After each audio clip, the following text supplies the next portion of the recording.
तो आज हम कहीं जा रहे हैं और हमारे साथ जो शख्सियत बैठी हैं वो है निहंग सिख। मैंने उनका जो ड्रेसअप देखा, मेरे को बहुत अच्छा लगा उनसे बात करना, और उनके उस धर्म के बारे में भी मैंने जानना चाहा। तो वो अपने बारे में बता रहे हैं, तो मैं आपको मुखातिब कराती हूँ उनसे।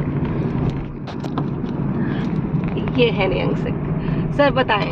वाहेगुरु जी का खालसा, वाहेगुरु जी की फतेह। हाँ जी बहन जी, मैं आपसे आपका जो पहनावा, मतलब जो भी आपका ड्रेस है, मुझे बहुत अच्छा लगा। और मैंने जब आपसे जानकारी ली तो आपने बोला कि निहंग सिख। इसके बारे में थोड़ा और अच्छे से बताइए, क्योंकि बहुत श्रद्धा का भाव उत्पन्न हुआ मुझे आपके इसको देख के, जो भी अभी आपने पहना है, और मुझे बहुत अच्छा लगा आपको देखना। हम अकाल की फौज के सिपाही हैं। अच्छा। अकाल कलगीधर पातशाह 10वीं पातशाही गुरु गोबिंद सिंह जी के जी। हमारा बाणा सनातन धर्म को बचाने के लिए, ये बाणा हमने पहना था। जी। हमारी गुरु साहेब 10वीं पातशाही ने अपना सर्वंस वार दिया सनातन धर्म के लिए, लेकिन धर्म नहीं हारा। कुछ और पूछना चाहते हैं? और अगर जो आपने ये पहना है, क्या आप हमेशा पहन सकते हैं? किसी खास मौके पे इसको पहना जाता है? और इस वेशभूषा को कहते क्या है? निहंग सिख तो मैं समझ गई, लेकिन ये निहंग बाणा है। ये मैं 24 आवर्स पहनता हूँ। ओह, आप इसके पहनने के कोई नियम नहीं है? नहीं। अच्छा। नियम है, आपको अमृत छकना है। अमृत छक के उस गुरु की अगुवाई में आपको नाम जपना है। अमृत चखना मतलब? अमृत एक हमारे गुरु का अमृत वाटिका दिया हुआ हमारे को अमृत है, जिसमें हम लोग झूठ नहीं बोल सकते। अच्छा। किसी का दिया नहीं खा सकते। हमारे पास जो भी उन्होंने दिया है वो सब कुछ उन्होंने उस अकाल पुरख की फौज को तैयार करके दिया है। किसी का मान मर्यादा सम्मान उसको बचाने के लिए हम लोगों को उन्होंने तैयार किया है। अच्छा। हमारे पास हमारा कुछ नहीं है, जो कुछ है उस अकाल का है। इसमें हमने किसी की रक्षा करने के लिए हमें ये कृपाएं दी हैं, श्री साहेब दी है। अच्छा। ये सिर्फ और सिर्फ किसी की आन बचाने के लिए है। हमारे पर खतरा भी आएगा, हम उसको झेल लेंगे। अच्छा।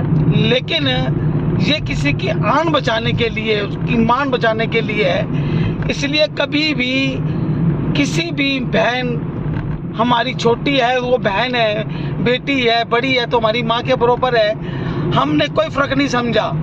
उनको कभी किसी से नहीं डरना चाहिए।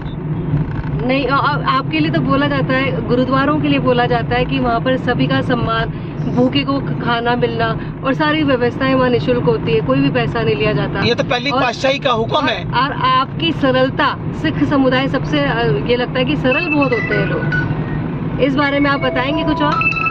बिल्कुल बिल्कुल, ये हमारे गुरुओं की देन है साहब। गुरु घर जाकर जितना नीवा आप गुरु घर जाके हो सकते हो, नीवा का मतलब हो गया झुकना।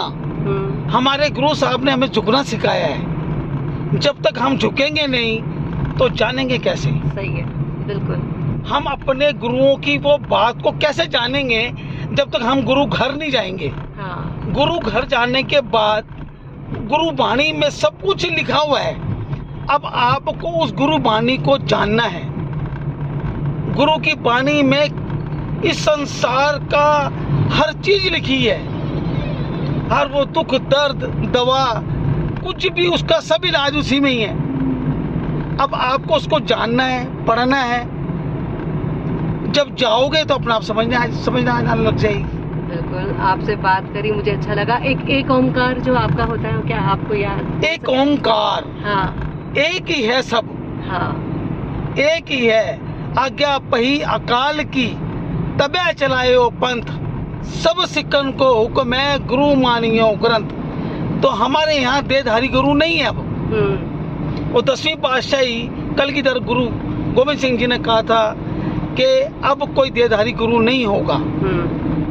तो गुरु ग्रंथ साहब ही हमारे गुरु हैं, हम उन्हें उसी को ही गुरु मानते हैं। देहधारी हमारे कोई गुरु नहीं है जी। तो अब इसके लिए आपको डरने की जरूरत ही नहीं है कहीं भी। हाँ। आप बेझिझक होकर गुरुद्वारे जा सकते हो, बेखौफ, बिल्कुल कोई डर नहीं है। यही गुरुओं ने हमें दिया है, यही हम आगे देते हैं। अब एक संदेश दे दें आप, जो देखेंगे दर्शक उनके लिए। गुरु की वाणी है, आप पे गुरु आप पे ही चेला।